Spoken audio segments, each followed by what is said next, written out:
on the show. We got the Loon, Judith, with us today. What is going on? How are you? Hey, I'm the Loon. You can catch me on YouTube as the Loon. I just dropped the most recent Buddy Check, and you can catch me also on Twitter. Awesome. Thank you very much for joining. Appreciate it. And we got Eros up. What is going on, Eros? How are you? Doing well. Happy to be here. Happy to talk with Heron. We always have such fantastic guests, so it's always a good time, always exciting. You can find me on YouTube at Eros Up, and you can find me on Twitter at Eros to Ethos. I post a lot of Platonist and metaphysics and astrology, so if you're interested in any of those topics, check me out. Awesome. Thank you so much, Eros. Always appreciate when you can make the show. And last but not least, my boy Headless Giant. How are you, sir? How you doing? You can find me at the Headless Giant on YouTube and on X and on Instagram as well. So check those out. And I have shows pretty much every day, at least it has been so far. So you can check out my Alchemy Mondays with Eros and my 777 Tuesdays with Nick, and I do another show called the Trialogues with Ethan Indigo and Ricardo on Sundays. So check those out. 10:30 on Sundays, 7:30 on the rest of the time. So thank you. Thank you very much, sir. And yes, today we have with us Michelle. No, sorry, I forgot to Heron Michelle. Sorry. Mm-hmm. Again, I was telling people prior to the show and here now. Yeah, there was a couple of metaphysics, or I don't know how you want to call them, witch stores out by me. And I stopped in all of them, wanted to drop off some stickers and kind of introduce myself. But for some reason, when I walked in there, I had the feeling like, I don't know, I wanted to ask the lady on. I just feel like she had something to say. And then she mentioned that she had books and she even had them with Llewellyn. So I was like, oh, okay. So, and I saw Elemental Witchcraft. And that was something that I was looking to cover on the show, kind of. I was going to go through a book and try to cover it myself, and it was going to be a lot of work. So when she mentioned that, I was like, oh, perfect. We'll just get her on to talk about it. It'll save me a lot of trouble and time. So I think it worked out well. She does have a shop, the Sojourner, and she does have a book that we're going to be talking about, which is Elemental Witchcraft, a guide to living a magical life through the elements. And yes, that is, again, that's out on Llewellyn. Recently I just contacted them, so I'm hoping that they will send me authors, because I already have Inner Tradition and Wiser sending me, so I'm going for Llewellyn. Let's see what happens. But please, Michelle, let everybody know where they can find your stuff. If you want to advertise the store, anything you would like to plug, please let people know. Okay, well, thanks for having me on. Again, I in this world I move about as Heron Michelle. You can call me either or both, and I do publish through Llewellyn. I've got one book out in a 3-book series. The Pinnacle Path series is what I call it. It was pitched as a 3-book series, but who knows? You know, the word pentacles, and it'll probably be 5 in the end. I've got lots to say. I also have been blogging on the Pathos Pagan channel since 2015 as Witch on Fire. And I now do a Substack under Heron Michelle. And all the other places, you know, YouTube, which I don't do very much with anymore, but, you know, all the social media places. If you're looking for me, I'm under Heron Michelle. And also, I teach my book in a 18-month-long course on heronmichelle.com, which has got all the information about my work. And I do graphic art to support my occult and witchcraft practices and to help others to visualize and make that magic real in their lives. So I have art, poetry, blogs, articles, books, and I'm now working on pushing the second book, Lunar Witchcraft, of the series through Llewellyn. It's been submitted, but it's in progress. And the third book I'm working on now in first draft will be Solar Witchcraft. So I'm basically working middle world with the elemental witchcraft first, and then underworld and lunar witchcraft, working with the goddess forms specifically. And then solar witchcraft will be the god forms, the sabbats, the seasons, etc., and the upper world. Wow, nice. I love it. Sounds great. How long has your shop been around for?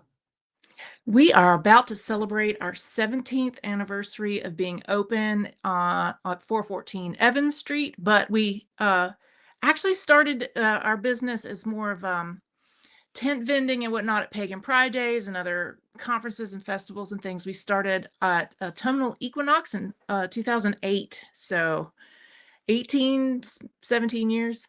Nice. Good for you. Good for you.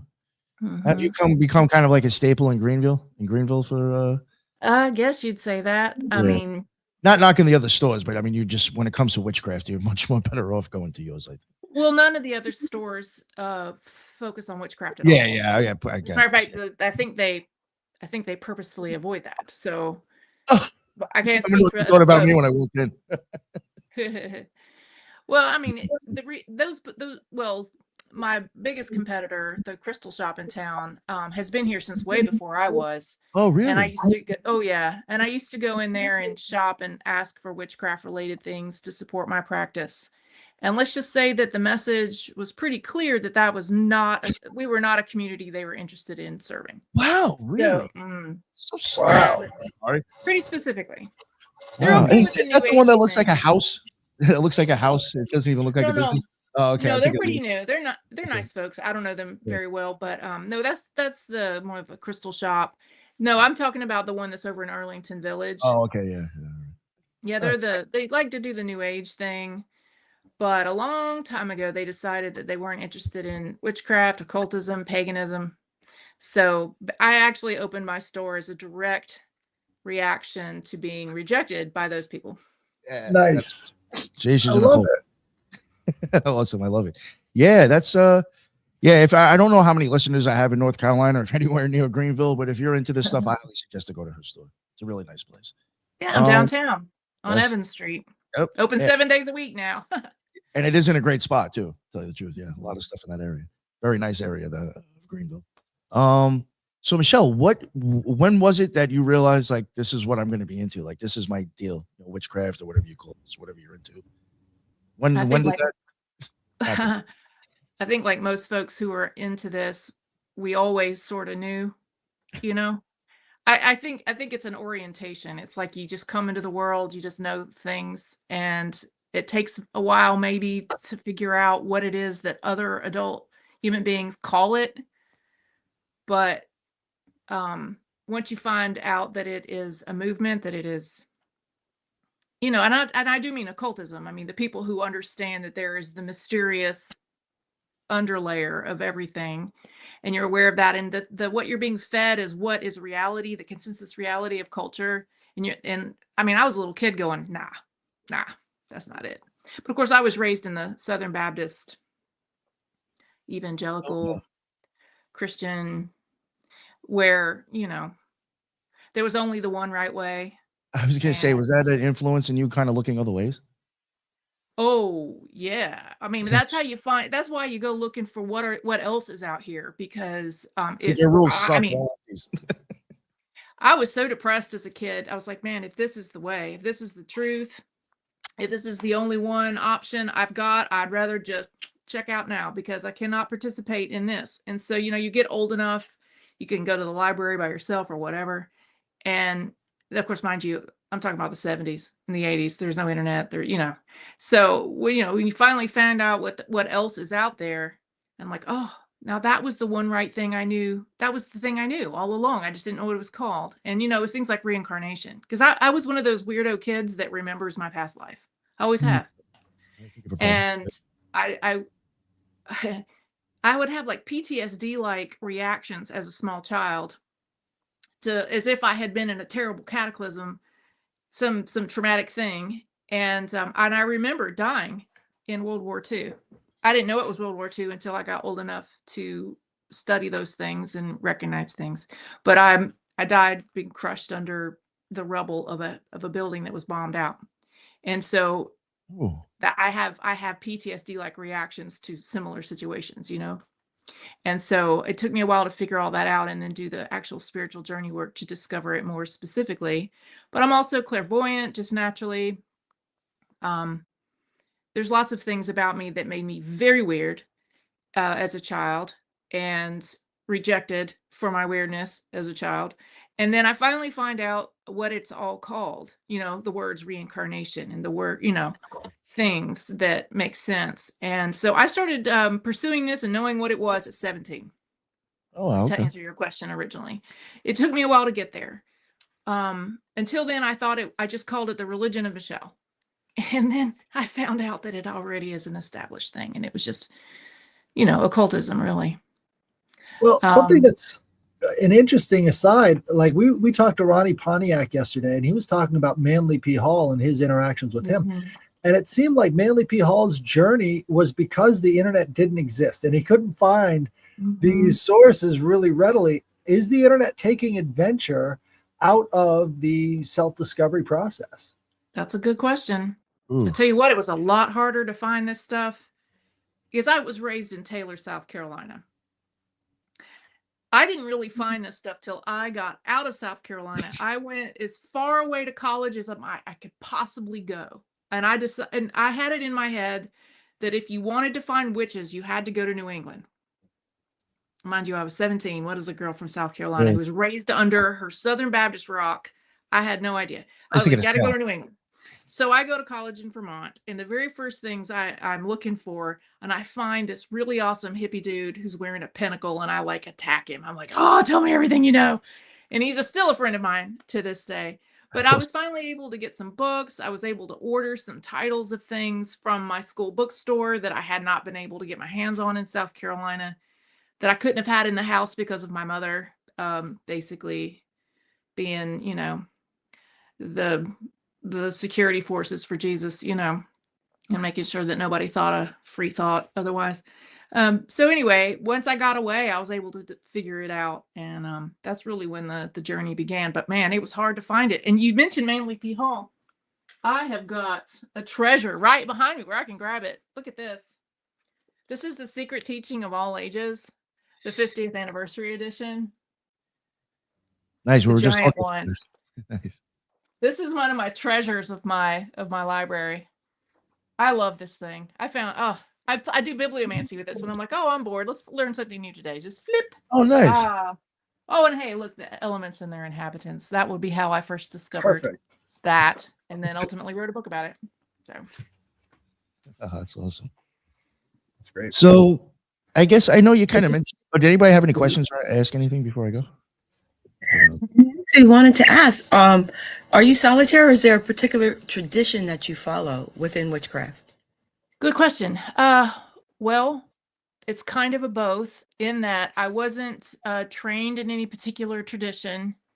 I've had many mentors through the years who were also more like solitary at that point and taught me a lot, but never in that formalized teacher mentee where I was ultimately initiated, because everybody I studied with, regardless of if they had their own old school priestess initiation, were choosing not to do that at that point. They felt like the initiate should go directly to divinity, should receive their initiation directly from divinity. They would teach me everything they knew, but they left that stuff between me and the gods. And so ultimately that's how I got there, is me being stubborn, just banging on the door of the mysteries until I was let in one way or another. And then I kind of rallied all the rest of the folks who were looking for information. I passed on what I had been taught by individuals and what I had been reading. But as it happens, because just about everything in my astrological chart has to do with Mercury. Virgo here, Mercury there. I teach. That's what I do. I talk about things. I'm very analytical. I can then summarize and communicate it. That's one of my strengths. And I was called to share that by my guides.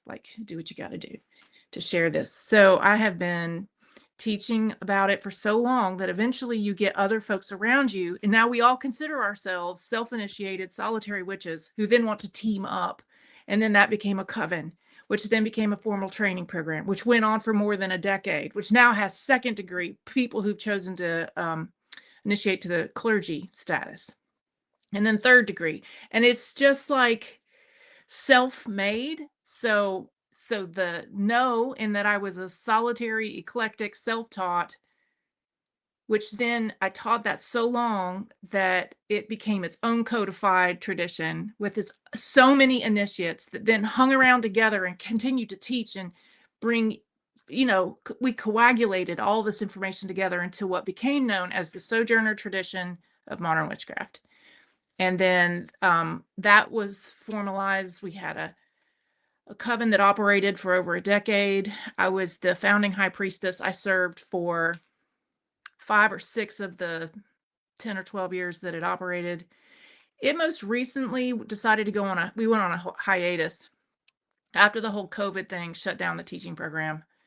And we did continue on for a long time, but a lot of our main members moved away, and we kind of, the core group was a little small, and we just decided to take a break for a while. So it's not currently operating, but it does still exist. And there are initiates all over the country that would that self-initiated is through our training program. And then that training program that I taught for those 10 years became part of this book. The program is ultimately going to be revealed through all 3 of the books in the Pinnacle Path, but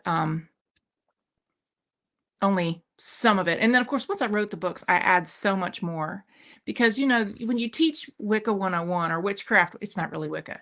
When you teach witchcraft 101 for 10 straight years, your soul just is dying to get into deeper stuff and go other places. I mean, it's important to teach the beginning stuff to new students, but it was in my private work and then my private work with the coven later on, and those who stuck around, and we really taught each other a lot, and we continued to just move forward in the mysteries, each person bringing their own interest into the pot. It was like a cauldron of ideas. And the books themselves are very different than the program was when I taught it. But we had to shut down the teaching program on Thursday nights out of the shop. We had to shut that down in March actually, I think we made it through May online, and then we just stopped the teaching program, and it's not been held in person since then. But I'm getting ready to reopen my classroom again. I'm really excited about that. Nice. Awesome. And you used to do that right out of the store, or no? Oh yeah. I would pack 20 people into that big central room. Mind you, you saw it well after it had been turned mostly into retail space. Its original concept was that it was a community center, a place where people could have meetings, and we held rituals and community events and meetups, etc. And it just had a store in the front. After the whole COVID thing shut down all the in-person meetings, we really expanded the retail to take up those spaces. Because even after we tried to reopen things in like 22 and 23, nobody would come. People were still too nervous. But I think we're finally there, and I'm reopening the old classroom. So now it's a private reading space, and I read tarot every other Sunday out of the store. And I do read the Aleister Crowley deck, the Thoth deck, which I know is something that you talk about a lot. Yeah, that's what I do. And I did notice you seemed interested when I did mention to you I used to be in the OTO. Oh yeah. Well, yeah, I know you were like, oh, okay. Definitely. I mean, when you told me that, I knew what I was dealing with. That's true. I get it. Yeah, I guess. Yeah, that's funny. I mean, I mention the OTO in my book all the time because I think people need to know where these concepts come from. And even if you've never studied the OTO, you don't know anything about Aleister Crowley or nothing about Thelema, if you are in witchcraft of any flavor, especially Wicca, it is all flavored up with that. That is the major spice in the soup. And even I keep saying that. Wow. Okay. I was gonna cover Gerald Gardner and how much he was taking from the OTO in a program, but we never got around to it. But this is the perfect example. It's it's right there. Once you compare the two, witchcraft and OTO are pretty much inseparable. It's so similar. Well, he got a charter directly from Crowley. You said that on one of your episodes. I heard it. I had it playing on my TV, and I was like, she's talking about Gardner. I was like, I haven't heard too many people. I don't know. A lot of witchcraft people don't like admitting that stuff for some reason. So I was like surprised I hear you say it. Gardner was the #1 eclecticist of his time. I mean, he just went around pulling what he found to be relevant and interesting and useful from all of these places. And to say otherwise is just ignorant of his story. I mean, I've read his biography. I know where he got this stuff. Right. And what a friend I met way back in the 90s, a guy named Isaac Bonowitz. He's a legend in Legend. Well, he started his whole pursuit of druidry based off of what he was experiencing with, the Gardnerian witchcraft. So he was trying to do a more accurate historical approach as opposed to the eclectic approach of Gerald Gardner. Oh, sure. I mean, I'm definitely an eclecticist. I mean, and that became an ugly word. Not, in witchcraft. Right. Oh, you're an eclectic. That's not to be taken seriously. And I'm like, yo, I learned from the best, Gerald Gardner and Doreen Valiente, all of them, let's just say that I've taken lesson from their example, if not by their creed, of how to go about hobbling together a meaningful personal practice without being a slave to dogma. Because look, I came up in the Southern Baptist Church. Anything starts to smack of dogma, or, oh, there's only one right way, or you're not allowed to change anything or think a different thought, or, I just immediately reject it because Yes, I love it. Well said. I know you kind of got into it a little bit already, but I guess maybe you want to talk a little bit before we get into the book about when did you have the idea for the store? I mean, I know you 2007. My mother died, passed away, and it was right after my first initiation into the craft. And in the second year of my studies, at the suggestion of my mentor, I dedicated my great work of magic that year to exploring elemental fire. I don't know if I recommend that for the second year out of the gate to totally. Anyway, lots of very fiery things happened immediately. Talk about a tower year. Everything that had held me back was stripped away. And of the most challenging of those things was the sudden death of an unexpected death of my mother. That's the tragic part. The happy part of that story is the minute that she crossed into spirit. So not like, so she died, she was brain dead, but she's still physically alive. Her soul instantly came to me and started to speak to me. And like I said, I have a sort of a clairvoyant, just natural clairvoyance that was pretty untrained at that point. And the minute she was in the spiritual world, released from her mortal coil, all the biases and the bigotry, all of the evangelical just madness fell away. And she came to me and haunted me basically until I planned her funeral the way she wanted it planned, and I gave her eulogy, which said what she wanted to have said, etc. And she haunted me for the next 5 years, trying to help guide me from the spiritual realm. So she became a spirit guide who completely accepted my witchiness. I ended up taking what I had gotten from her estate. She had a life insurance policy, and I got some money. And everybody plays that game. What would you do if you suddenly had a pot of money?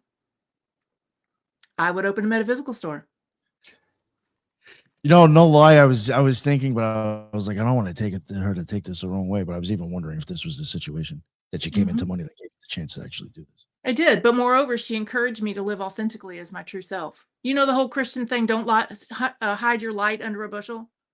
Right. And of course, they mean you should let people know you're a Christian, or what, shine brightly who you are in your faith, etc.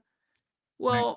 She meant only if it's for Jesus all day when she was alive. But when in spirit, it was, I know who you are. You need to shine. You need to be yourself. You need to get out of your oppressive marriage. You need to, and she wanted me to take that money and become myself, become happy, to pursue relationships that support who I am as a person, who accept me fully as I am, allow me to be sovereign, etc.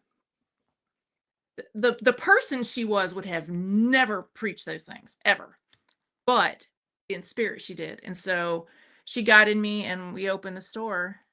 And she basically was a resident spirit at my store, seen by countless mediums. People I don't know anything about me, would come and go, there's the ghost of like a matronly, mothery person around you, right? And I'm like, yeah.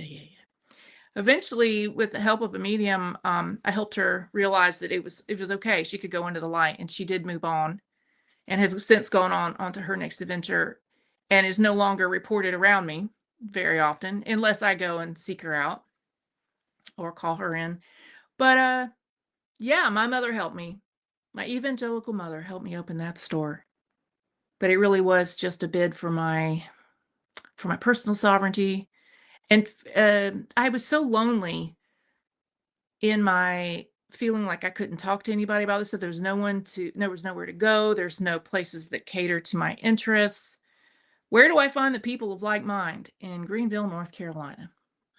And so I was like, I don't want to be lonely like that. I don't want to feel isolated, and I don't want other people to feel isolated. So I opened the store, and I was like, it's got to be on basically Main Street, where we are downtown on Evan Street. It's basically Main Street, middle of town.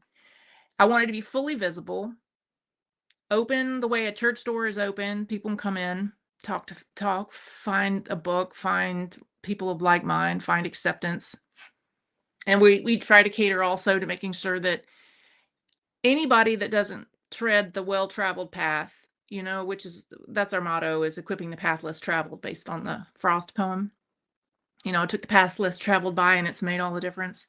Anybody who's on a different path, whether that be their lifestyle or sexuality or their religion and philosophy, etc., I want those folks to know that they are accepted as the divine beings that I know they are. And we can just sort of band together, a big rainbow parade, of weirdos going down the road in broad daylight. So that's been my plan. And so far it's gone well.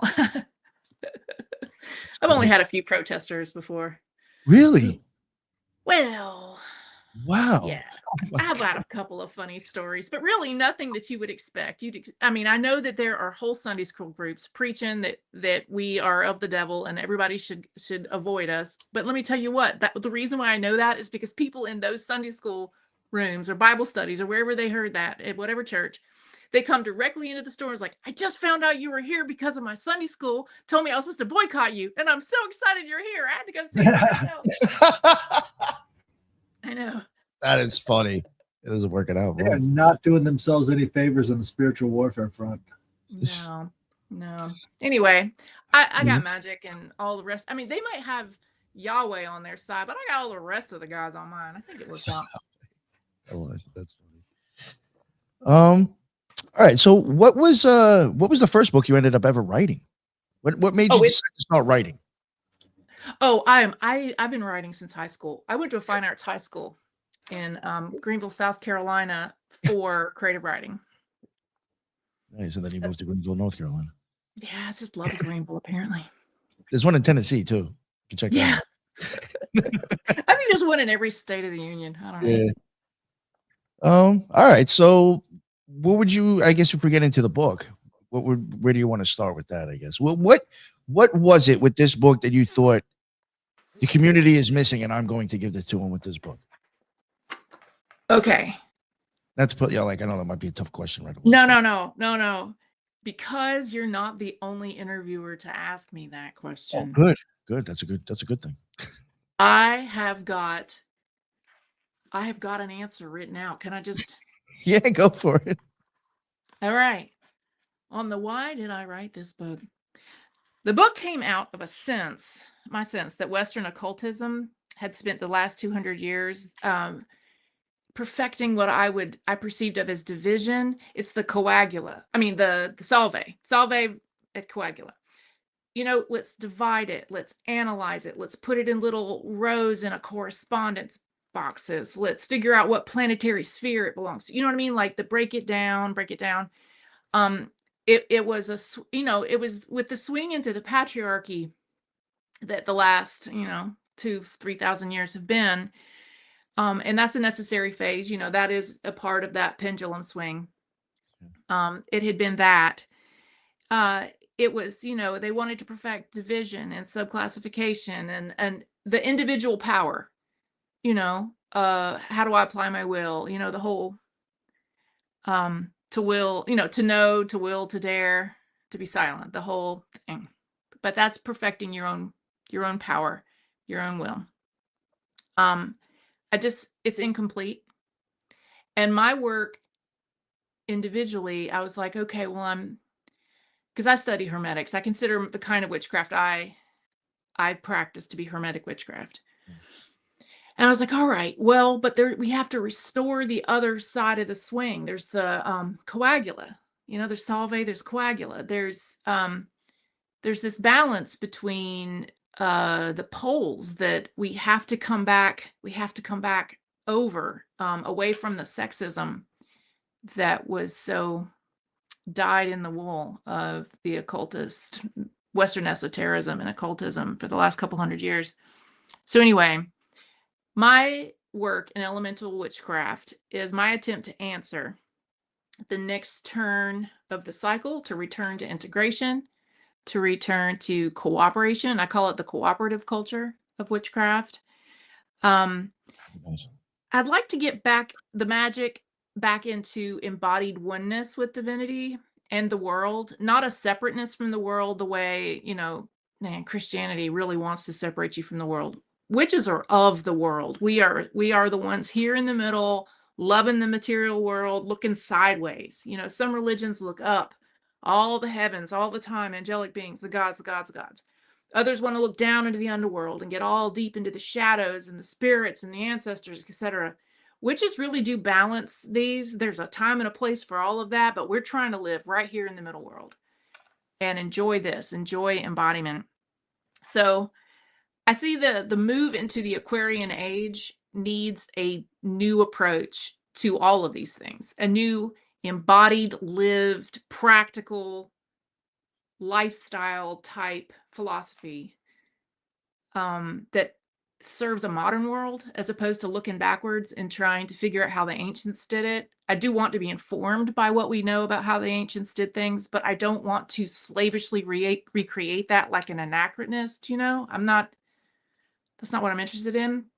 So I was trying to apply everything I know about all that ancient tech, all that philosophy, all the things we knew before what I call the invasive orthodoxies marched through the world and, at the edge of a sword or a torch or a pitchfork or whatever, forced the old ways, the old knowledge that was more nature-based, forced that underground.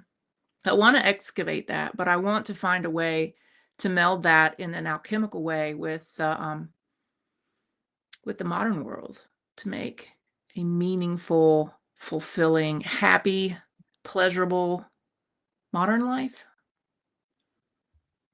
That's a very long answer. Oh, that was great. But that's why I wrote the book.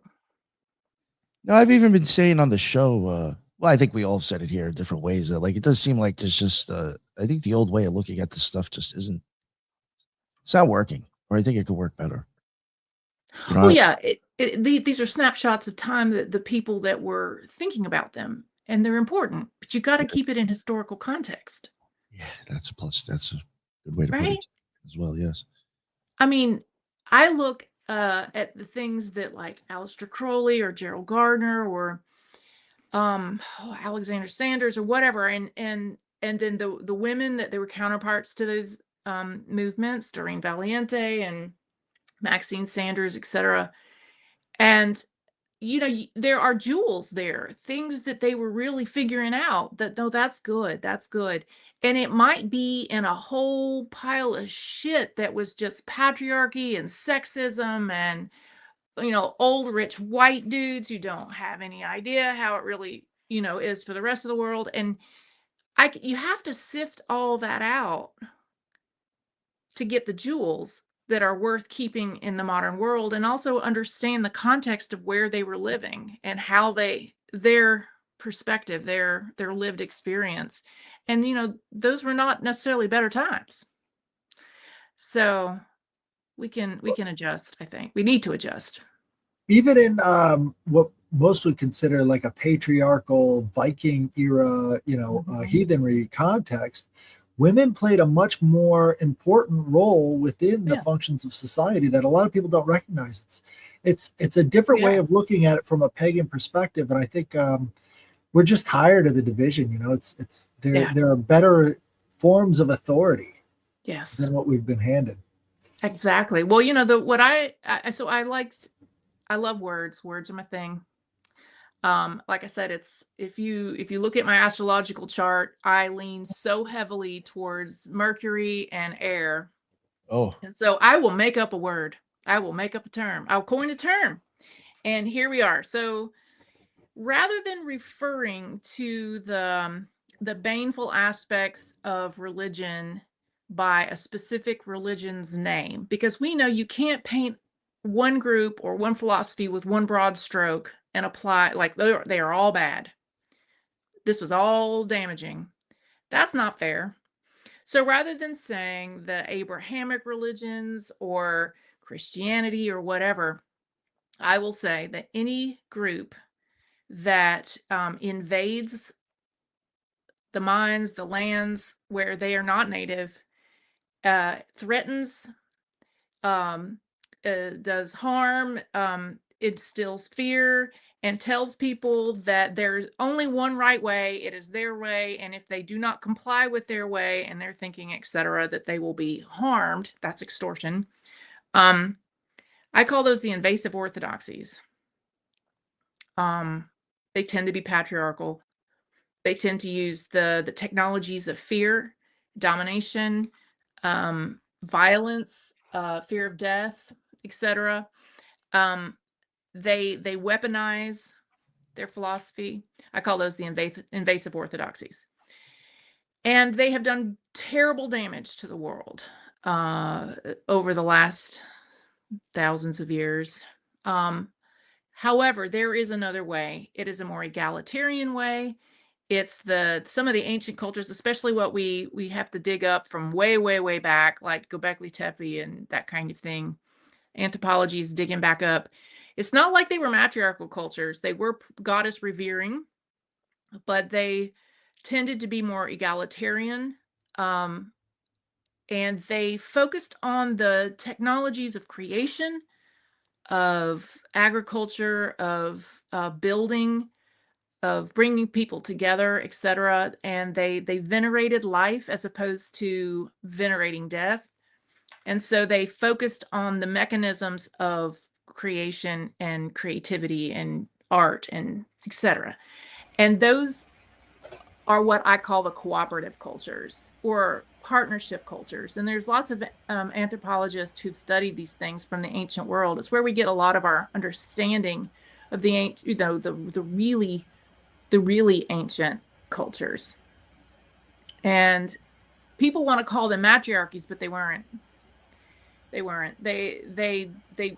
revered and respected, and they were more egalitarian. Not perfect, though. There's nothing in the past where you can be like, oh, that's the perfect utopia. We should go back to that. I don't think we should ever go back to anything. I think we should move forward. So that's what I'm trying to do. It's like, all right, well, understanding all that, we're going to need to have a new ethos. We're going to need a new tech of how do we embody and live this magical, this philosophical way. How do we live that every day in our regular lives, as we parent our children, as we go to work, as we, drive around town? How do we take care of our lives now and build a better world? To me, that's the great work of alchemy, right? We're supposed to be evolving towards our oneness again, while also exploring and revering our individuality, our diversity. We're here to be diverse, to have diverse experiences, to bring back to the oneness. but there just doesn't need to be all this divisiveness. And that's what I'm working on, is just figuring out who we are as people with these philosophies informed by hermetics and alchemy, and then applying that to a real world, middle world magic and lifestyle, which is the witchcraft part. So is that where the solar book comes from, this recognition of this creative principle being so important right now? Well, I'm working on that now. I'm just at the beginning phases of that, but it will touch on the seasonal Sabbath cycles and how this sort of agricultural themes that we think of in paganism and the Sabbats, how those are played out in our ritual forms and our mythology.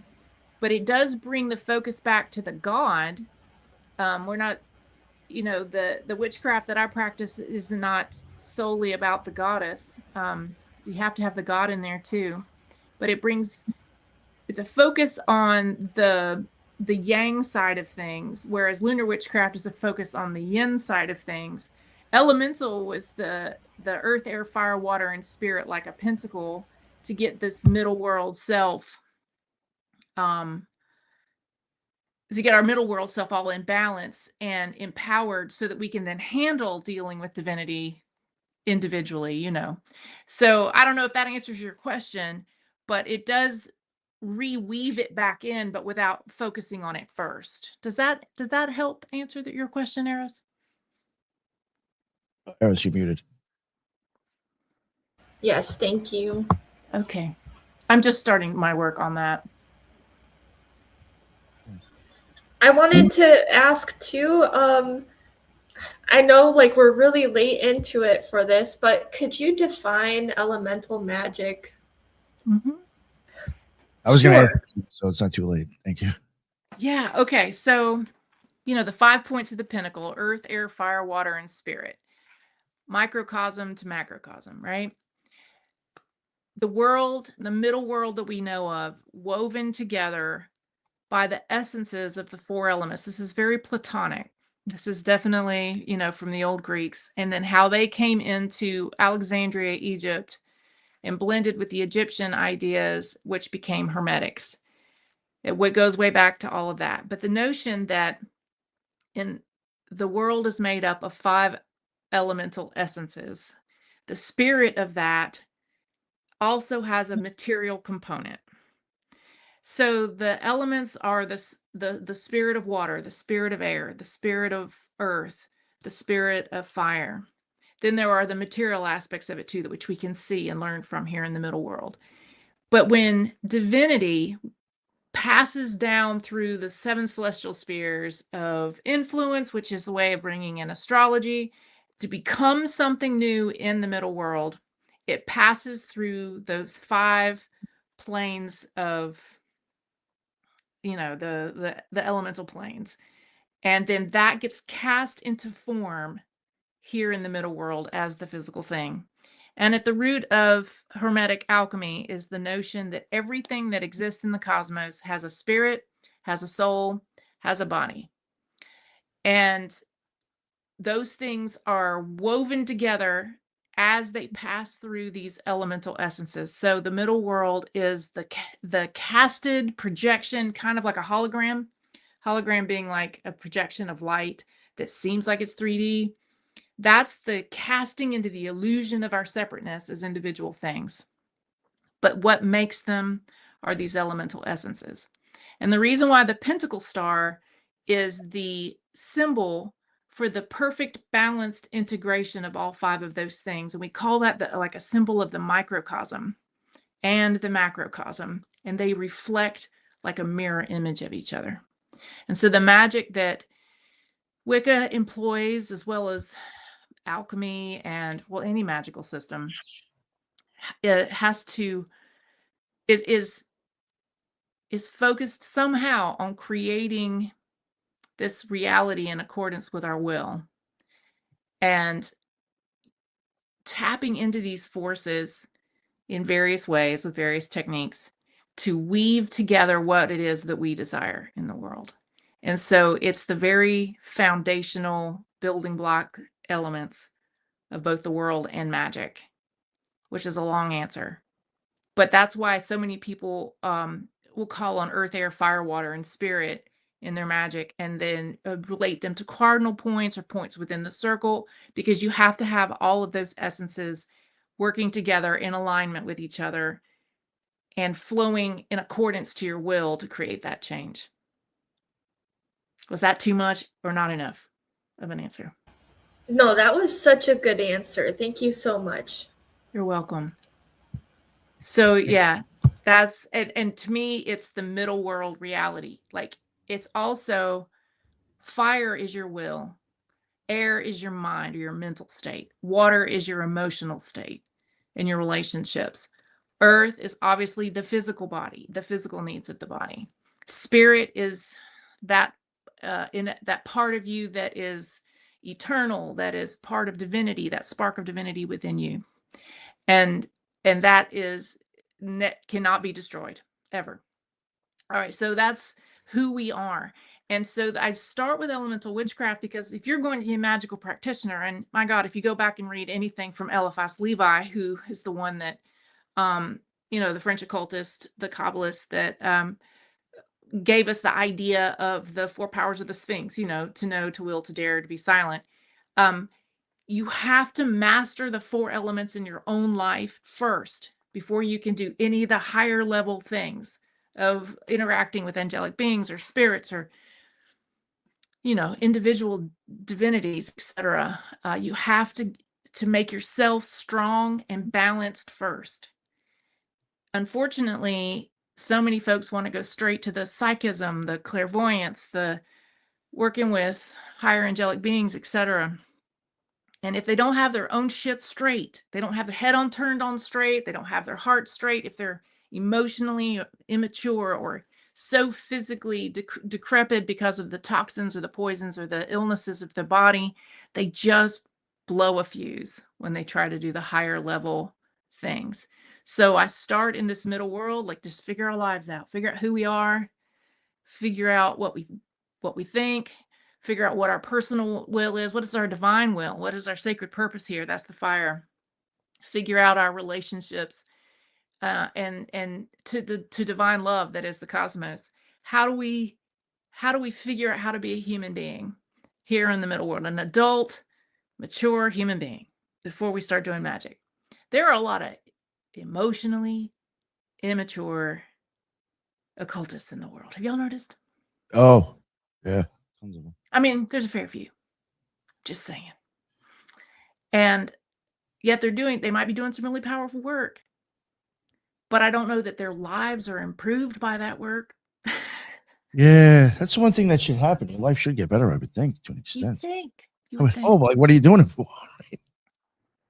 So anyway, I just try to start there, like, get yourself straight. And then the next work, the one that I'm so excited about working on now, is the lunar witchcraft.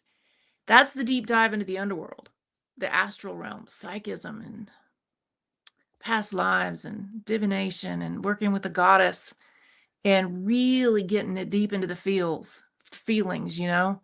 It's like taking a deep swim in the cauldron of the goddess. Man, you really got to have your life straight before you start doing that shadow work. So that's the second book, and I've been appealed to 12 different goddesses, one for each zodiac sign, to be called in during the various lunar phases when the moon is in those signs, to help bring those powers to balance out the benefits and the challenges of each element during those lunar phases, because the moon being associated with water so heavily. And so calling a goddess in to help to balance that out and to really fine tune the balances we have within ourselves. That's what I've been working on this year, and I'm so excited about that work coming out. Again, I ramble, sorry. I think I've left the point long ago. You're good.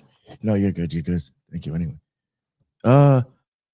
One thing I did want to ask, when you get into doing your own stuff, if you were to do elemental magic, do you do like ritual work and stuff?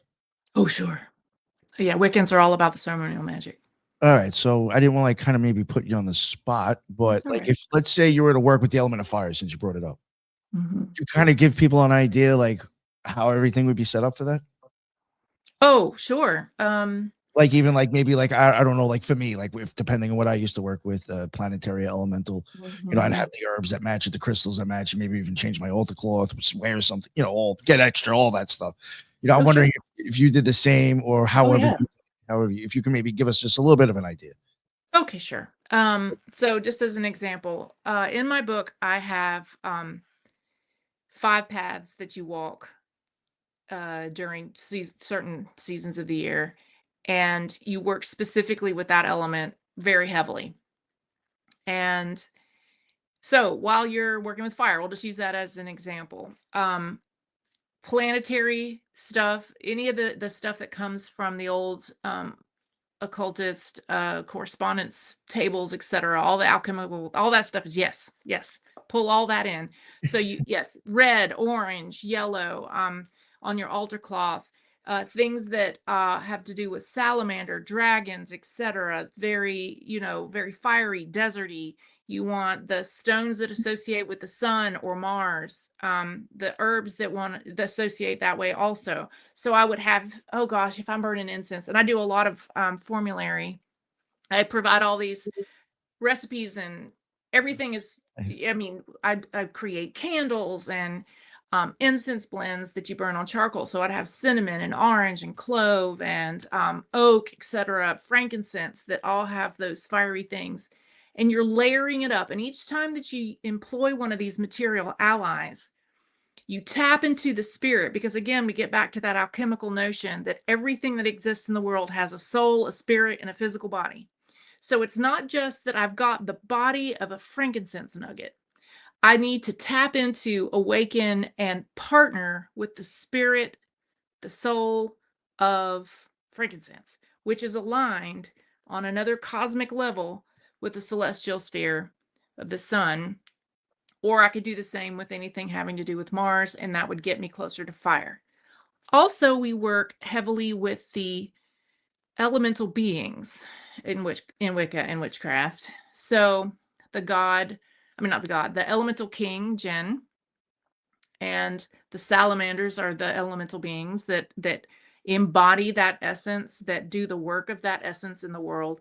They would spur energy, the physical exercise aspects of things, the ecstasy of passion and sexuality. They would really get shit done.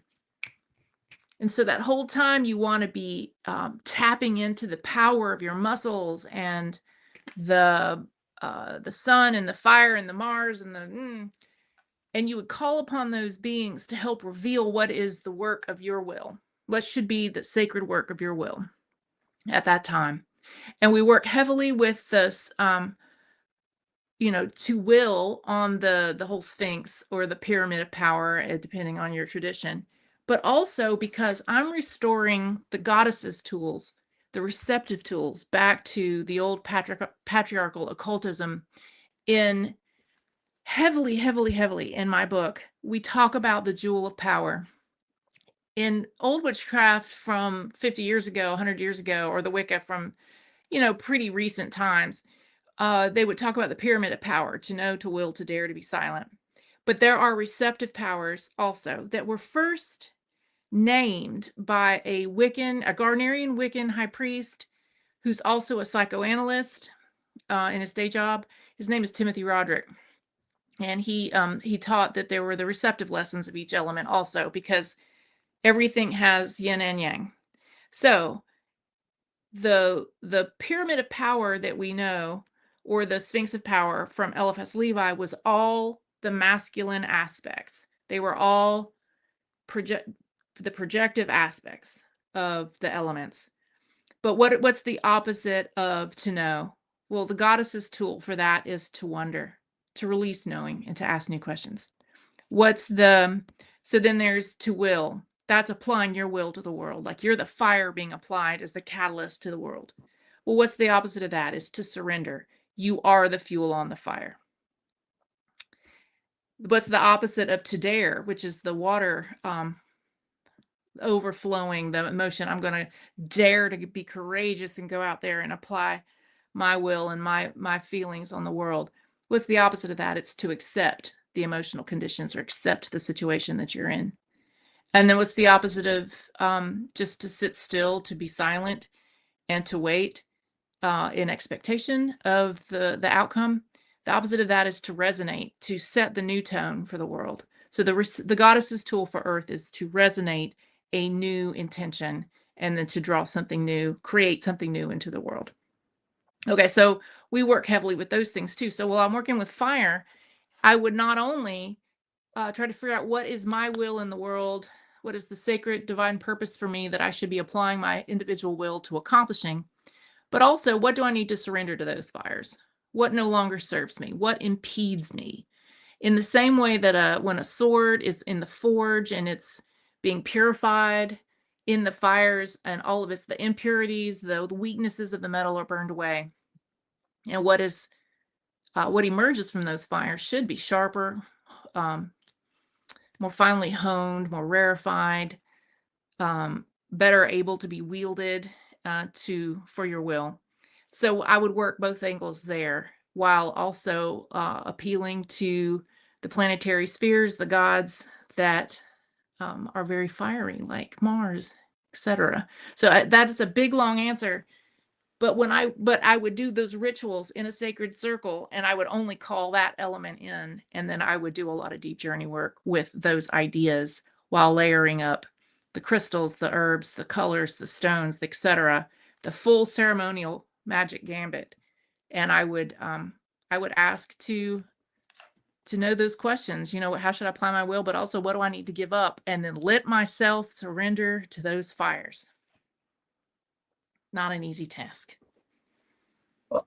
I think what you've done there is you've shown your teaching method, because you would be explaining the principles behind why choosing these elements are important, and then letting people use their own discretion on how they want to form the motif for themselves. Mm-hmm. Yes. It's all about free will. It's all about you designing your practice. I do encourage folks who haven't done this kind of thing before to follow the recipe at least once to see what it's supposed to, it's kind of like the map, following a map that some other explorer from 100 years ago left you, or even 5 years ago left you. See where it took them. But you have to acknowledge that the landscape is different, their perspective is different, what they're there to learn is different. And so you've got to be able to, make your adaptations to suit you and your needs. The whole point being to remain open, receptive to the divine will in your life and to your guides, your ancestors, etc., and how they're nudging you along. Remain in wonderment. So that you can form your own opinions, your own beliefs. Thank you. I appreciate that answer. Yeah, there's been times where I've kind of gone on about that, how I would get that extra, but I just wanted other people to know that that's not unusual, and when they're only hearing it from me constantly, it helps they have somebody else say it as well. So, what is there anything? Any of you just have questions or anything you want to ask? Anybody else here? Rosa, Judith, Ellis, nothing. All right. Can you hear me? Yeah. Yes. Sorry. Okay. So then your chthonic, your lunar book, not just chthonic. Oh, it's definitely chthonic. I guess could you speak on that a little bit? Is that I imagine a lot of deep diving into the subconscious and maybe Hecate. Mm-hmm. Yeah. So you want to know which goddesses I picked for the signs? Yeah, let's hear it. Yeah, if you don't mind. Woo! Or if you. Oh no, I don't mind. This is my jam, and I've done devotional art for each of them. Let me just give an example. Hold on. Okay, so in my book, like this is an illustration from my book. the idea is to make candles, right? This is my triple goddess one. I've got a maiden mother crone thing going on here because in elemental I try to keep it just to the archetypes and to the yin and the yang. I've got a triple god one too. All right, but for lunar witchcraft, what I suggest doing is creating a sanctuary candle for each divinity that you're working with. And I've selected, well, I've appealed to various goddesses and asked if they would help to balance that. So it's not like this is me making a choice of saying, okay, I think that the strengths of this goddess help to balance the weaknesses of this sign. Does that make sense? It's not like they're necessarily the embodiment of the sign. I just feel like they'd be helpful in overcoming the challenges of each sign. You know, I Okay. used to just real quick. I used to like with it was kind of like planetary magic, or maybe a little bit more into Kabbalah. But I would use like Venus and Netzach to kind of combat over Mars and Yes. Aries. You know Exactly. what I'm saying? Because I'm definitely an Aries. And I'm Yes. like, So I need to combat that sometimes. I get into the Kabbalah a lot in lunar witchcraft. I hardly mention it directly in elemental, but it's there if you know it's there. But I finally mention it, broach the subject of how this is how this layers up in the Kabbalah. But anyway, okay, so let me start at the beginning. Aries, I call on Athena, but I'm also working in the book works on the 6 axes that are formed across the zodiacal wheel of the year, because whatever is opposite works in tandem. So there are 6 pairings, and in astrology, those are referred to as the axes. There's some axis of human consciousness that must be balanced and is paired across the zodiacal wheel. Aries is paired across the wheel to Libra. I chose to stay, for the most part, within pantheons. So I call Athena for Aries, hopefully bringing her wisdom as a means to offset the sort of violence of Mars, I guess, in that potentially in Aries. Offset to that is Libra. And I call Aphrodite as a goddess, because, Libra is ruled by Venus, but I chose her Greek form for that sort of grace and beauty and relationship. And so I've got Aries and Aphrodite there. Then for Taurus, I've got Venus, the Roman sexy Venus, paired with across the wheel in Scorpio. I wanted to appeal to Persephone as how I normally think of her, but because I'm using the Roman name Venus, I've chosen the Roman name Proserpina as queen of the underworld to help guide the Scorpio side of that.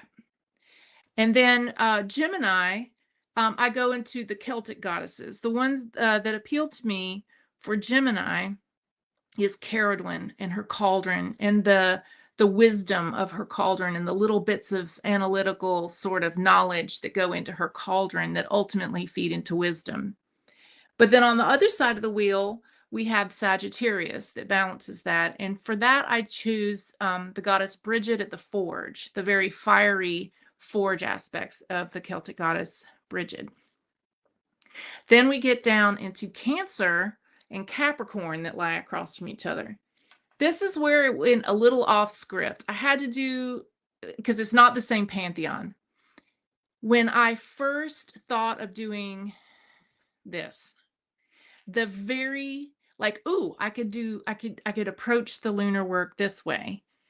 The very first goddess who barreled into my consciousness, about blew me over, is the Orisha goddess Yemaya for Cancer. I have a relationship with Yemaya that I don't think about as often as some of the others, because I'm a dedicant to Aphrodite and Hermes personally. But Yemaya wanted to be there. She's powerful. Now, but who wants to be on the other side of that? I don't really have a relationship with any of the other Orishas, not in the same way. But the goddess that came barreling in for Capricorn was Kali Ma of Hinduism. And the two wanted to work together there, at least per my perception. So I've got Kali Ma as this sort of Saturnian goddess of time, creation and destruction, right there at where winter solstice crosses, from Sagittarius into Capricorn. We've got her as that liminal character, a mother and destroyer, across the wheel there. So that's Cancer and Capricorn. And then for Leo, I end up in Egypt. I have a very special relationship with the goddess Bastet. She was originally seen in a very leonine sort of way. She was a warrior protector for the god Ra. So very sun, very Leo. But as Egyptian, as time went on in Egypt, and she became more associated with domestic things and protection of children and joy and music and dance and sexuality and all of that sort of happy pleasure stuff, her name shifted to Bastet. So I'm specifically going with Bastet for Leo, and joyfulness and creativity and music and dance and family and home and hearth, etc. with Leo. Across the wheel, for Aquarius, and this is inspired by the Crowley and Frida Harris Thoth deck. Their Aquarius, the star card, is said to be Nuit, and using specifically that Crowley spelling of Nut as Nuit, which is the French word for night, for that goddess who is the vault of heaven, the connecting constellation of stars for which we're all a part, that helps to ferry you into the afterlife, etc. So another mother-like figure. So those are my goddesses, my 12 goddesses. I also have a Gaia as just like a general all-purpose to work with that planetary system of Gaia and the moon. But if you notice, it's lunar witchcraft, but none of those are specifically lunar goddesses. There's enough books out there about lunar goddesses. There's plenty. There's thousands. Yeah. I feel like it was covered. So what do you guys think? I've been noticing a lot that people just sort of pass over the idea that space is feminine, right? So you've got father time and mother space. And like we talk about space goddesses all the time, and it's really at the heart of the understanding of this duality in our cosmos, is the interaction between time and space.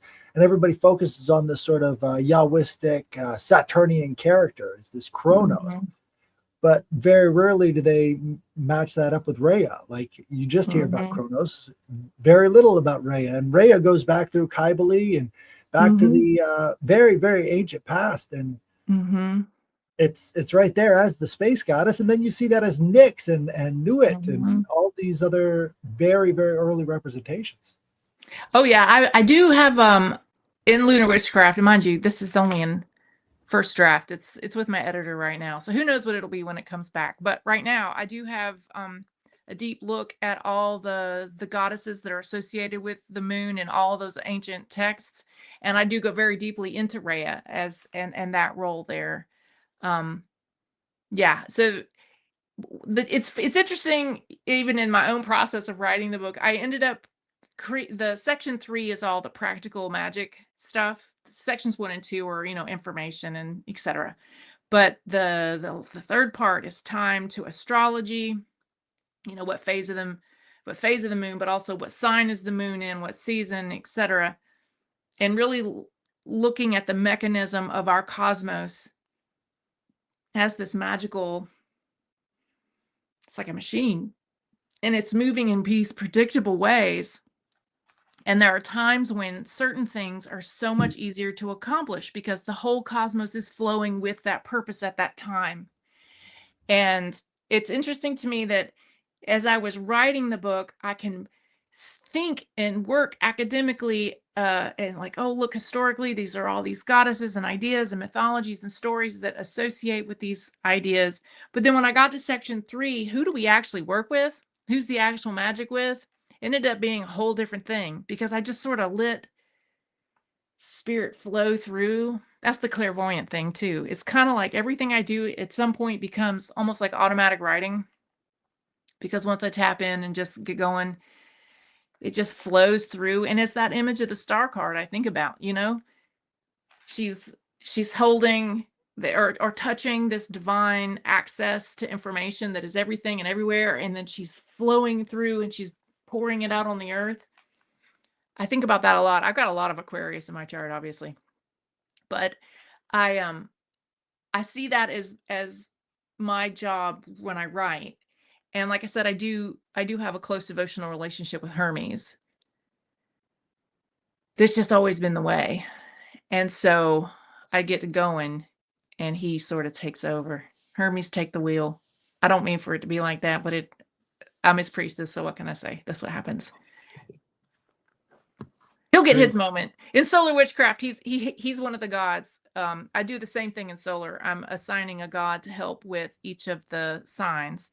And then the Sabbats, of course, would either be with the god that's the fixed midpoint of that sign, or the transition, the dyad of two gods working together to help transition from one to the next. So I'm doing the same there, and Hermes is definitely on that list too. Nice.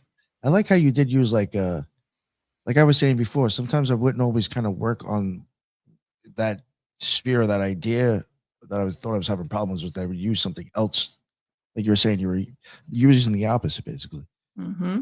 I like that. That's very interesting. I haven't seen too many people, and not bragging because I did it that way. I just didn't see too many people do it. Well, you have to continuously remind yourself that everything has a yin and a yang. Everything has the outward flowing, the inward flowing. Everything that has a light casts a shadow. So there's nothing in the cosmos that's all easy or all challenge or all good or all bad. It has to be balanced. That's its point. And so when I work with the Sabbats, this is part of my ceremonial magic practice.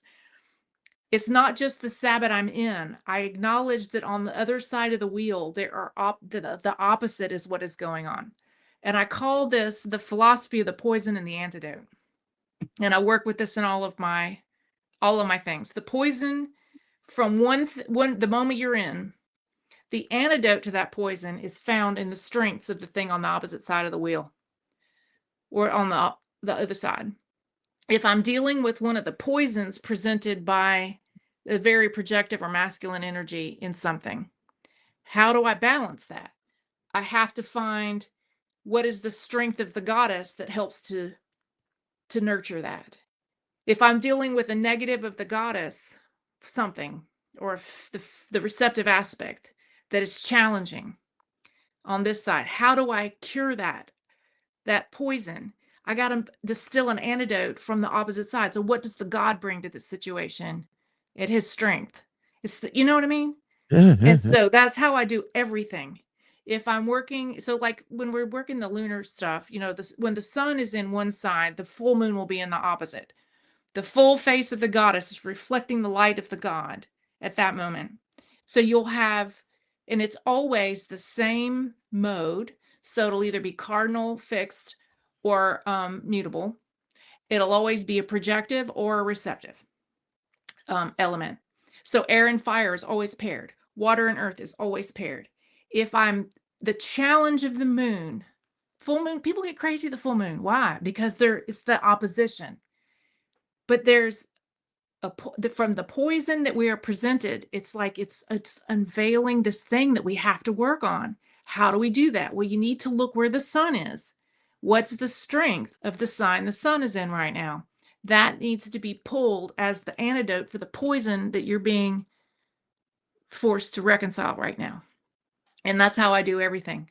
I look to the other side and I try to seek the balance and acknowledge that, again, there's nothing all good and there's nothing all bad.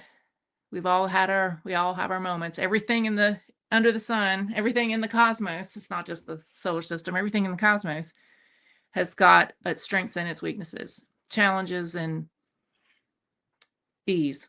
And so that's the crux of my magic is identifying that. And that was all mapped out for us, thankfully, by the alchemists and the occultists who came before us. Agrippa and Levi, and even if I don't believe everything they believed, and I really can't stand reading that stuff. I've read it so that you don't have to, and I've distilled it down in my book and given you the good parts version. Yeah, I find that challenging. But anyway, those guys did a lot of good work to help figure out those things. Like this right here is one of my favorite books. I told you the Family P. Hall. I love this 3 books of occult philosophy. Oh yeah, The Agrippa. Yes, sir. But I love it with the Donald Tyson. Yeah, I had that one. Yeah. Oh, it's good. And there's a lot of good stuff in there. Or the Manly P. Hall, you know? It's not like every word is something I want to carry the torch for. Like, I mean, if any occultist starts to look like a Bible thumper, you know, like, oh, this is the undeniable truth of God and every word in here is exactly perfect. Well, I just don't listen. I don't listen to much more after that, frankly. Like, In a lot of ways, I think they've put to bed the idea of associations, right? The ancient man had this vast list of associations in his head that he would use as a tool to remember things better, right? Mm-hmm. The mnemonic device. All of the stuff about the gods and the goddesses and their associations and all of this stuff with nature has to do with creating a mind map that everything in the world can fit into through associations. Yeah. And I think we've lost that connection, but you know, when you talk to other occultists, it's like, boom, I get it. Like all of these things are fitting into place. So once you have the mind map, that's where your will can then go. And that's kind of what we're making is through all of these thoughts and stuff. It's a mind map for the will to enter into reality. Absolutely. I agree with you 1,000%. And the mind map or the cosmic map, and you've got to figure out where you are on your map, and you've got to figure it out. Like be your own map maker, really, of where you're at. And it is very helpful to at least look at the maps of the occultists who came before us, you know. But that's their map. They can be informative. I've been creating mnemonic devices. The reason why you excite me with what you just said is the associations, the mnemonic devices. So to remember those 6 paths. Well, by the way, so the pinnacle path, each element has a name of the path that you are walking while you're studying that. That's what I call it. And it's as if you're on your cosmic map and you're laying out your own cosmic map, right? But you've got to explore the territory. So while you're walking the path of fire, I call it the path of power. While you're walking the path of water, I call it the path of love. Air, the path of truth. Earth, the path of sovereignty. Spirit, the path of completion. All right, but once I got into lunar, now it's basically 6 paths that each have a direction, right? I'm either working on the Aries towards Libra, or I'm working the Libra towards Aries, but it's the same path, right? So it's like 6, or is it 12? But how do you remember this shit? The word beacon. Beacon, like the moon. It took me a while to figure this out.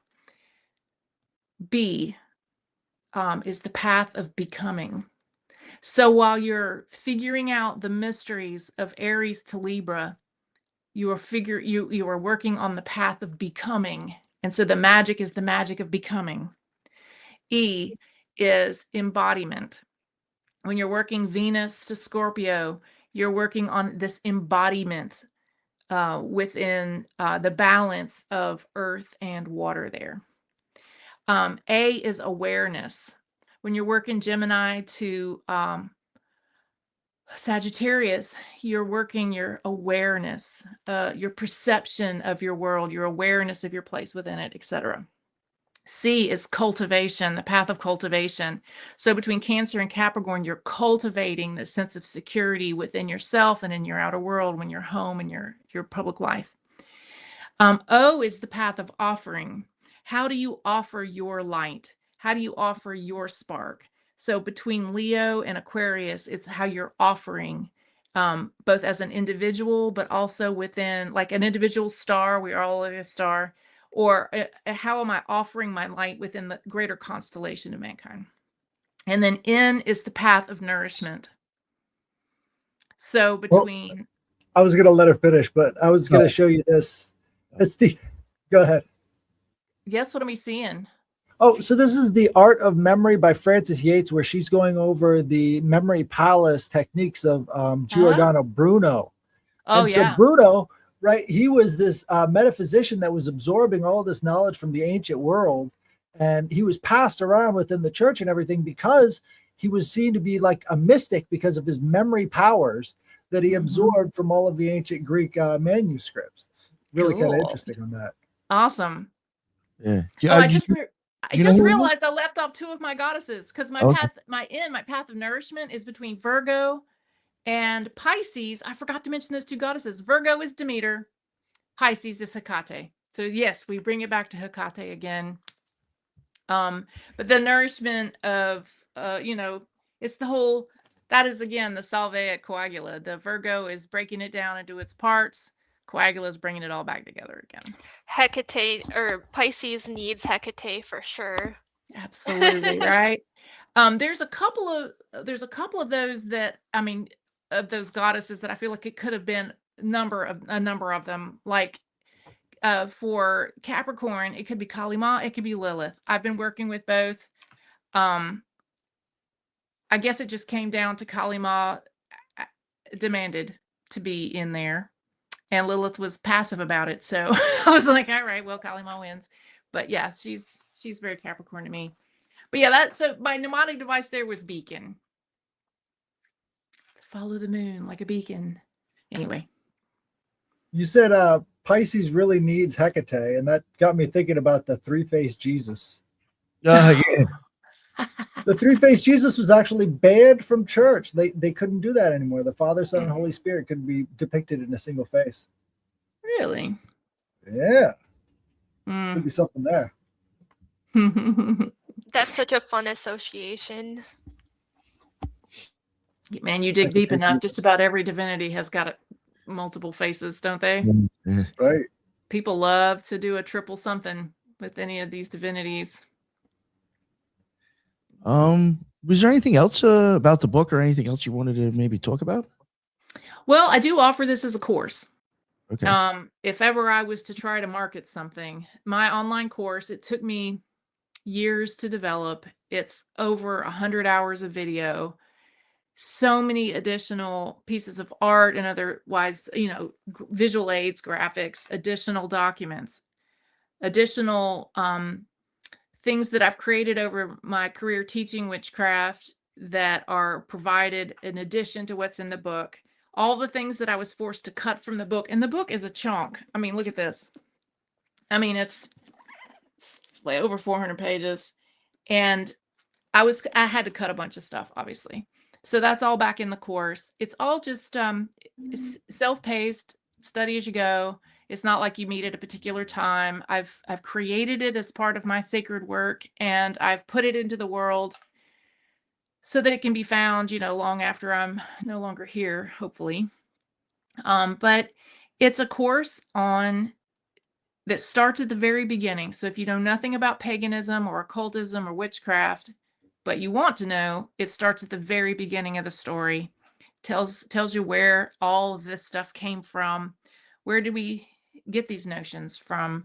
Alchemy and from paganism and from Gardner or wherever. And it admits that it's relatively new. It's less than 100 years old in its current configuration, but we're trying to create something that will grow with the people as time progresses and not just be some static thing that, like I said, like an anachronism, like we're not trying to recreate the Renaissance or whatever. So I do teach that this starts at the beginning, but relatively quickly it gets into more deeper, more intermediate level personal work. But it's meant for the solitary practitioner, or if a group of people wanted to do the course together and use it like a curriculum for a coven, that works too. But it is available on heronmichelle.com, and it's like once you buy the way into the course, it's there for you forever. You have lifetime access to it. You can go back and do it every year if you want. And all of the art, my illustrations for like the candle wraps and whatnot are in the book. Those are available by download in color, things like that. There's so much good magic in there, and it really has been well received by all the people all over the world have taken it at this point. I've had students all over Europe and Australia and all over America for sure, but it's been really well received. So I would really hope for if my life work is anything, that as many people as possible take advantage of the content that I've created there with a team of excellent witches who've helped me create a really beautiful, high quality video product. But anyway, it's at heronmichelle.com. And so I would welcome everybody to go check that out.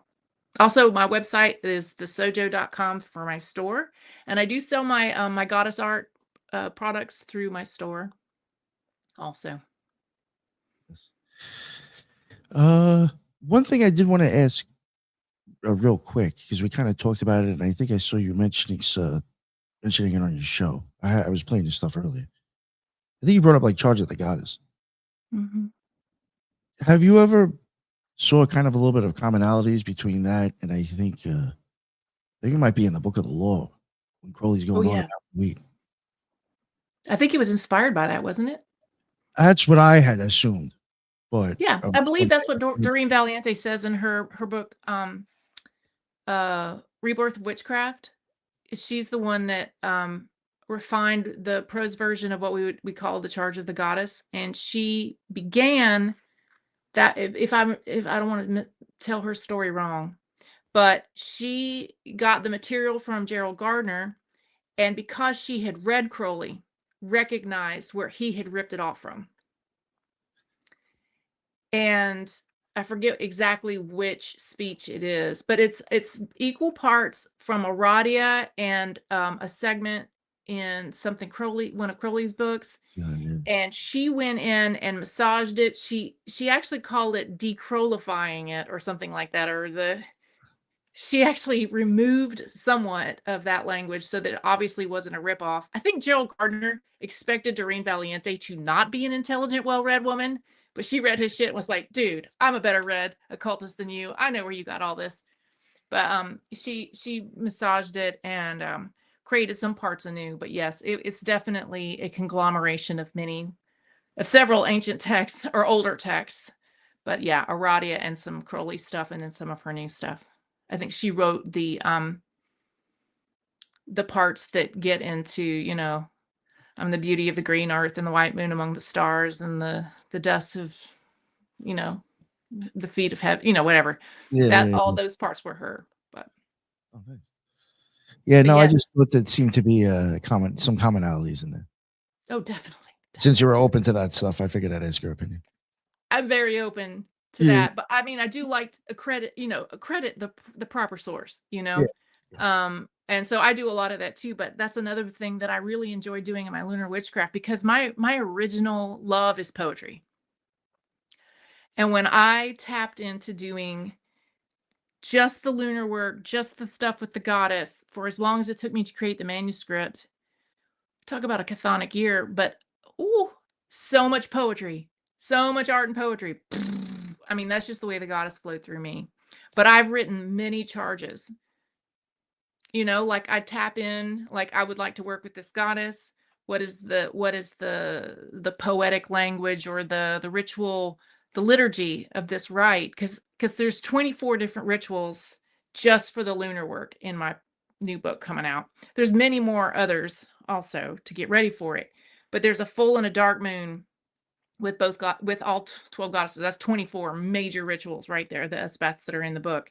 And each one of them, there are charges, with the goddesses delivering. I can't, other than just saying I wrote a lot of poetry, I think it channeled a lot of poetry. For better or for worse, it's things that wanted to be said by those goddesses. And so it's like spoken as if they are speaking it to you in the rituals. So it's a lot of liturgical poetry in my new work that I'm very excited about. I'll write a charge. But I'd like to think that it was what those goddesses wanted me to write at that time. I hope so. And I hope that when other people read it, they're like, they don't go, oh my God, this woman is so full of her shit, so full of herself. I try as a priestess, I try to bring forth what divinity asks me to bring forth without my ego stepping in the way. And unfortunately, my ego suffers a massive, massive helping of what do you call that? You feel like a fraud. You feel like, like I can't say that. Imposter syndrome. Imposter syndrome. That's it. I'm like, oh my God, I can't do that. And then I get that that's your job, Chica. Just write it down. And so I do try to do that. And it's not really about me, but it is something beautiful that I'm excited to be part of. So I can't wait for the new book to come out. I can't I wait. love your enthusiasm. It's awesome. It's infectious. I would like to think it's infectious as opposed to irritating, but thank you for saying so. When does your book come out? I don't know. Okay, so usually with Llewellyn, after you submit the first draft, they come back with notes, and then after you get the next draft to them, it's about a year from then. And I haven't heard back yet on the first round, so it'll be at least a year, if not longer. It'd be funny if they ever email me about you and ask me to have you on a year from now. Well, you need to get with Llewellyn. Find Marcus Robinson, not Okay. Robinson. Marcus. Shit. His name is Marcus. Robinson's not it. That's a different Marcus I know. And right this minute, I'm having a senior moment. All right. I can't So remember his last name. A lot of these places have like authors that are like people that I want to have on the show. I just have no way of contacting them. It's like they ain't gonna listen to me. So it's like, that's why the reason is that I like for Lon Milo Duquette, I want to get him on. If I ask Llewellyn, they'll ask him. You know what I'm saying? They'll ask him myself. So I love Lon Milo Duquette. He's one of my favorite writers about the Thoth deck and about Kabbalah. I just got David Shoemaker to come on in February. I don't know if you know. That's him. awesome. Yeah. Awesome. He actually called me. He wanted to talk to me on the phone. I was like, oh fuck. I talked to him. I was like, oh my God, it sounds like I'm listening to Living Thelema podcast. Like I like hearing his voice in my head. It was so weird. It was actually I was nervous too. I don't know. But yeah, cool. Thank you so much for coming on. That was really an amazing talk. I really had a great time with you. Thanks. Hopefully we can maybe have you on again in the future. That would be great. Sure. Well, especially once I know when the new book is coming out and I can actually do some more about that, I'll let you know. Oh yeah, for sure. Yeah. Well, sure, I'll come down at the shop too and see you again. Yeah. You got to come down to the shop. Definitely. Was there anything else that you wanted to plug or remind people about? I know you kind of already did it. I am definitely focusing my more regular writings on Substack. Substack is a great way to be able to get a newsletter or writings and whatnot that do not have ads every which way. It's so nice. I do offer every 2 weeks or so at least, but before each of the auspicious times for my lunar witchcraft work. So about 10 days before every full moon, every dark moon, about 10 days before every Sabbath, I'm posting an article with sort of a preliminary look at the way that I'm approaching these lunar events in my new book. But I'm also providing some additional ways, things that are not in the book, of celebrating that would be for just an individual. Like for example, coming up, we have the full moon in Leo, which would be with Bastet, but it's also the weekend right before Imbolc. So that's the high winter Sabbath. And so I was like, well, it's a good time to do sort of a combo thing, right? So you could do the full moon with Bastet and make some Imbolc vows for your great work for the year. And so I gave 3 recipes for Bastet inspired incense blends if you wanted to add that. And I say why everything's in there, including like a riff on an old ancient Hefe recipe, which is, well documented from Egyptian practices. Yeah. I tried making that myself. Yeah, and rituals and stuff, with ideas, and I do a lot of poetry there. There's usually a chant or a blessing or an invocation or something that I write new just for the Substack. And I always do it where there's a lot of really good juicy stuff before the paywall. But honestly, I am trying to support myself with my priestess work, which is a challenge. So I do have some additional things beyond a paywall for paid subscribers. And if anybody's got a couple of bucks they want to throw my way every month to see a couple of articles with all this stuff. And I also premiere all my new goddess artwork and whatnot there. So you know, I'm trying really hard to make a lot of information available to anybody of, good intention and to find, that doesn't cost a lot of money because I want people to have access to these things. But I also am trying to live. So, if anybody wants to buy me a coffee, as they say, with a subscription, that's where I'm posting my stuff now. Awesome. Second. I'll if you don't mind, after the show, if you can email me all your links, I'll make sure I will do that. Don't you worry. But seriously, if Okay. you just go to heronmichelle.com, you will find all the things. Signups for my newsletter. All the links will be there. So Great. thank you for this opportunity. It's been fun to talk about these things. Yeah, no, this was great. I really enjoyed the show. Thank you very much for coming on. I'm glad I showed up and asked. Me too. Welcome Judy. to Greenville. Thank you. Thank you. Judith, would you like to let everybody know real quick again where they can find your amazing show? Oh, you're muted. Sometimes, some reason like on your end, something. Yeah, no, it doesn't sound right. It's been doing this a lot lately. Yeah, some reason StreamYard is like with the audio lately has been bad. Just really bad. Yeah, and you're muted still.